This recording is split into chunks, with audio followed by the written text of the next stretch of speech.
welcome back to my channel. I'm Adriana with House of Adriana here on YouTube. If you are returning, it is so good to see you, and if you're new, welcome to my channel. Today I'm going to be doing a week 3 closing results and a paycheck 4 last paycheck of February setup. So let's get started.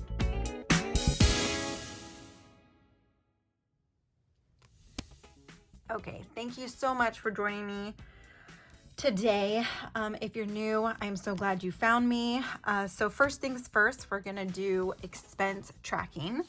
And I just wanna say I am so happy to be doing this video. Finally, it has just been one of those days where you are taking phone calls, you're sending emails, you're doing Zooms with homeschool teachers. It has literally just been one of those days. And so when I do these videos, this is just calming to me to bring all the numbers and everything together. So I really hope you guys enjoy these kind of stuff. So if you do, please like and subscribe, share if you need to, but liking is the greatest compliment and I so appreciate it.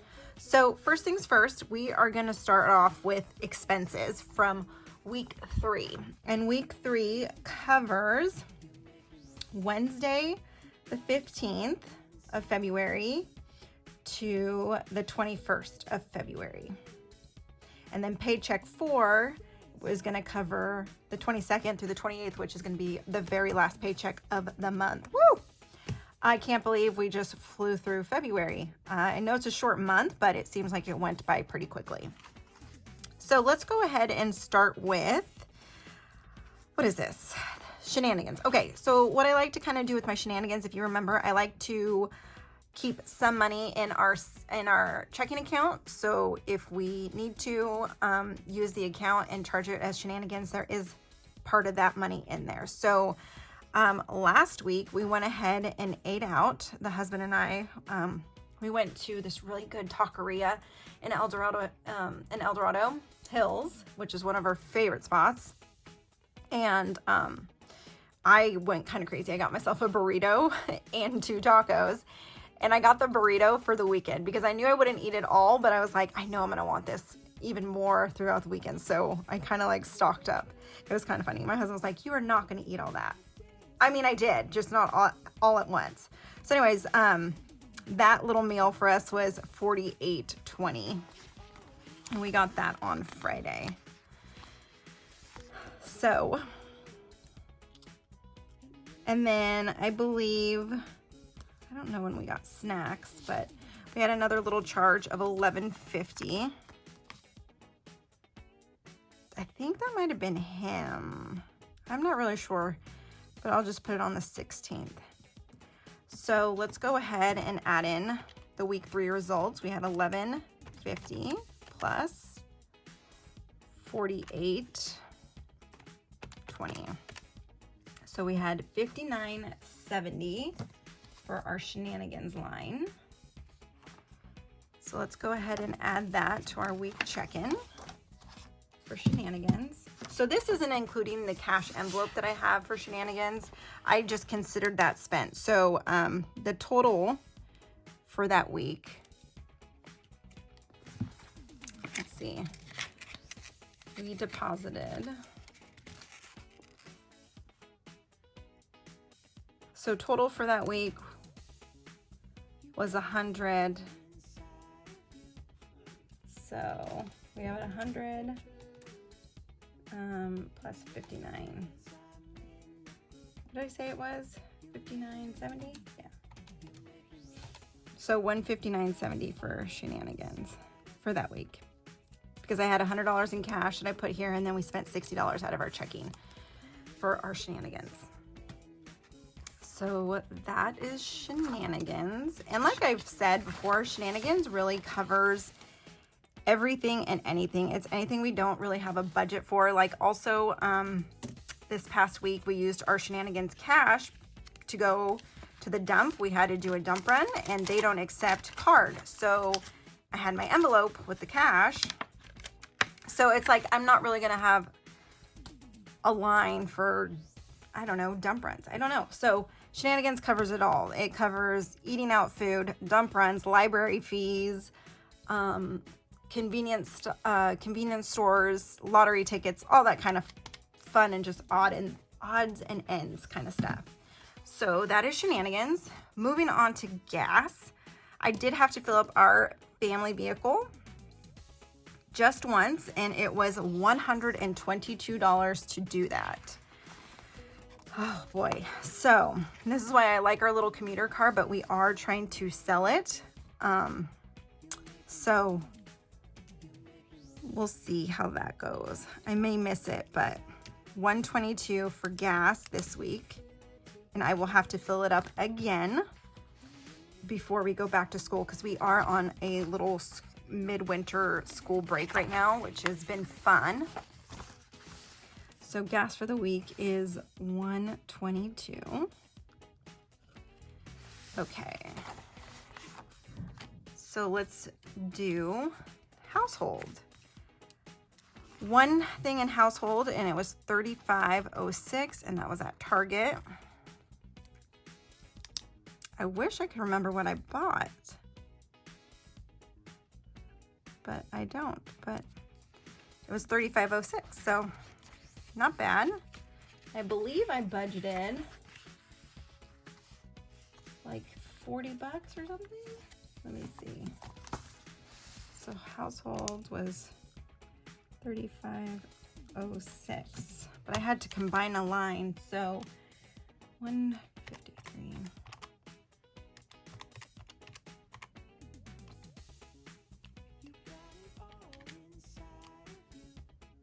Sorry, I'm just trying to see how much I budgeted for.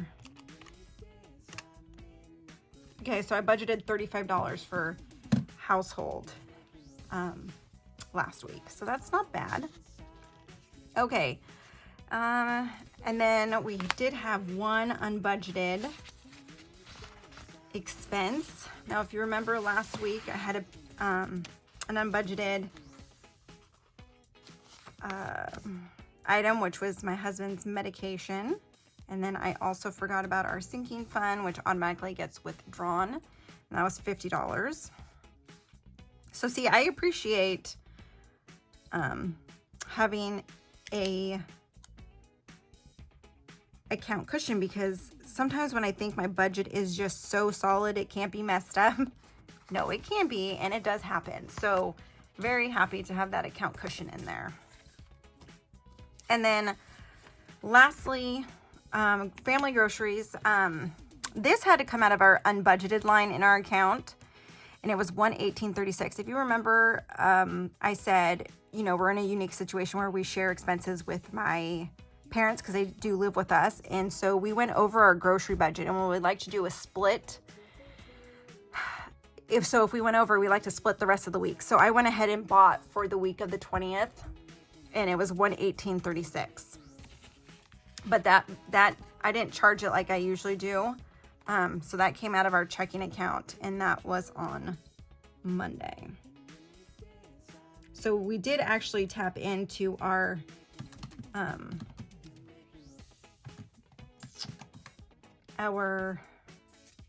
account cushion, and we did use it for that purchase. And then we just replenish it on our next paycheck. So $118.36.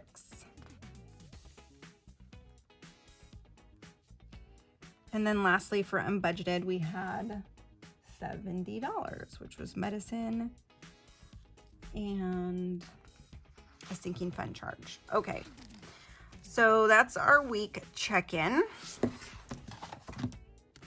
So let's go ahead and do a quick closing, let me see. Yeah, a quick closing numbers here. So I kind of already tallied it up. I do that because I'm still trying to make sure which kind of budgeting method I like and stuff like that. But let's go through it. So we'll do the account cushion last. But we did end up transferring $687. This is our living expenses. I did not get to pay the Chase credit card because I got locked out of my account, and I just didn't feel like resetting and doing all that stuff. So I just skipped it and rolled it over to Paycheck 4. So you'll see a bigger one or bigger payment there. We did pay our other credit card. Now, if you remember, these are expenses that we already have throughout the month. And what I do is I just totaled them all, divided by 4, and then I automatically have it withdrawn to pay that credit card. So we're not missing anything. And then we have our family birthdays and our weekly Santa Saver contributions. So that was $70. And then we have our monthly Santa Saver come out, and that was $75. So I contribute to that weekly and monthly. So I do 40 weekly plus 75 monthly. So we contribute $235 a month. Our goal for our Christmas account, also called Santa Saver, is $2,000. And then I ended up transferring $120 for our car payment. Now that's not exact. I always just have a minimum amount that I have to do, and I always transfer more or less depending on how much I have in there already. So gas, I had budgeted $150. We only spend $122.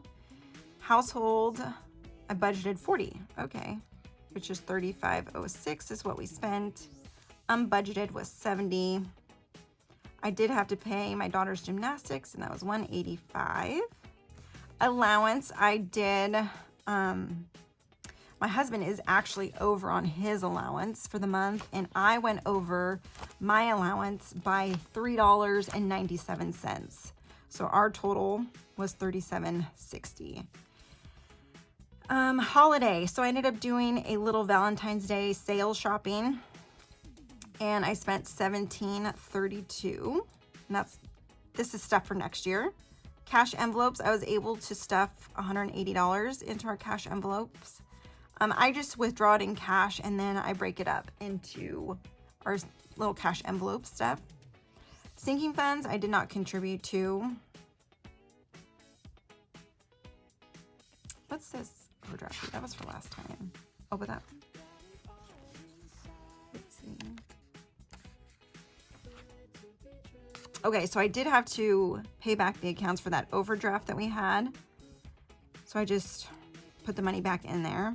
Family grocery was $118.16, and Shenanigans was $59.70, and we had left $64.24 in the account. So I did rolling over some money into our Paycheck 4, which I don't share income and stuff like that. So let's go ahead and set up our Paycheck 4 for February. And I usually just do this, let's see, I'll keep with the theme of pink, which is this one. And I ran out of these stickers. Those I had as leftovers from my budget kits, but let's go ahead and just do this. So we always have a rollover amount. This is going to be Paycheck 4, and then we always have less pending because those pending transactions get in the way. And then I have a total, and this total always matches what's in our bank account the day we get paid. So let's go ahead and do expenses, what I'm budgeting, and then at the close of next week, we'll do that. So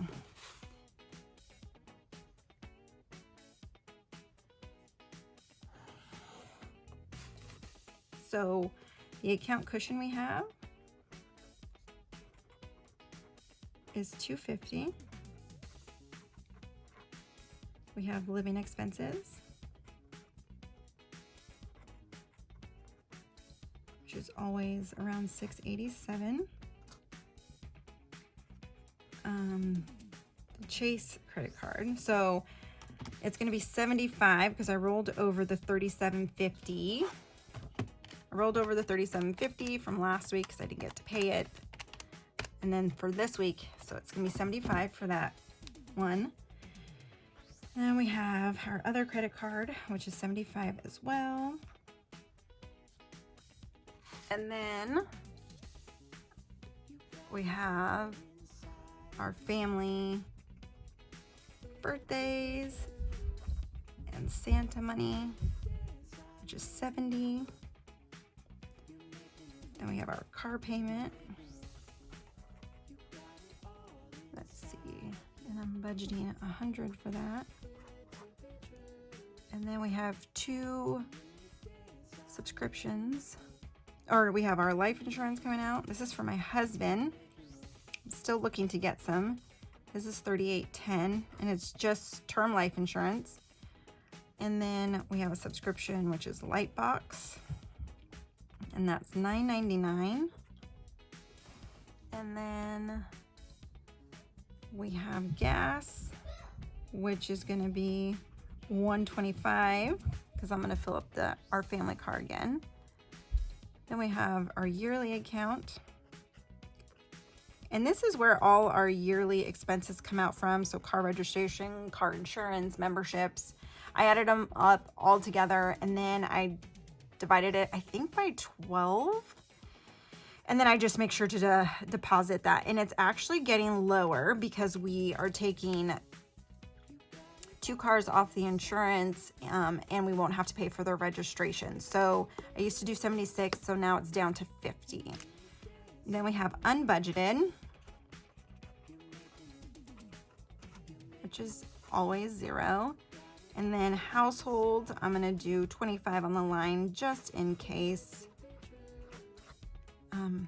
And so we'll put that there. And then what else do we have? Oh yes, we have Shenanigans. How can I forget that? Shenanigans. And I'm gonna do, let's do 100. Now this is what I'm budgeting. So I'll do cash envelopes. 177, so we're setting it up. Oh yes, and then my husband had a Facebook marketplace sale. And so he has to ship something, ship what he sold, and he's saying it's $15, so we'll budget $15 for that. And then my sinking funds, our sinking funds, budgeting $75. This is hoping, because our sinking funds do so much. Now I may do a video. I know I always talk about like what I would like to do. Sometimes I get to it, sometimes I don't. But I think I'll get to doing a sinking funds video so you know what the cash envelopes are and what the sinking funds are. So tell me in the comments if you would like to see that video, how I'm kind of organizing it and doing the amounts, because I think that might be helpful for you to understand sinking funds and my cash envelopes and all that kind of jazz. So, oh yes, and then one more thing. I'm going to try and contribute. I have the 1 through 100 challenge. Now, if you haven't heard this, it's like the envelope challenge where it's 1 through 100 and you pick out a number. And I don't know what's going to be in there. It all depends on how much we get paid, because my husband's income is variable, so it's never set in stone. So I always just go off of the lowest paycheck possible. So that is paycheck 4 setup. Paycheck number 4. So it's the last paycheck of the month, all set up. And this covers the 22nd through the 28th. So through the end of the month. All right, you guys, that is it. So thank you for joining me, and I will see you guys in my cash stuffing video. Hopefully I'm able to take out that 177, and I will see you guys over there. Thank you so much for joining me.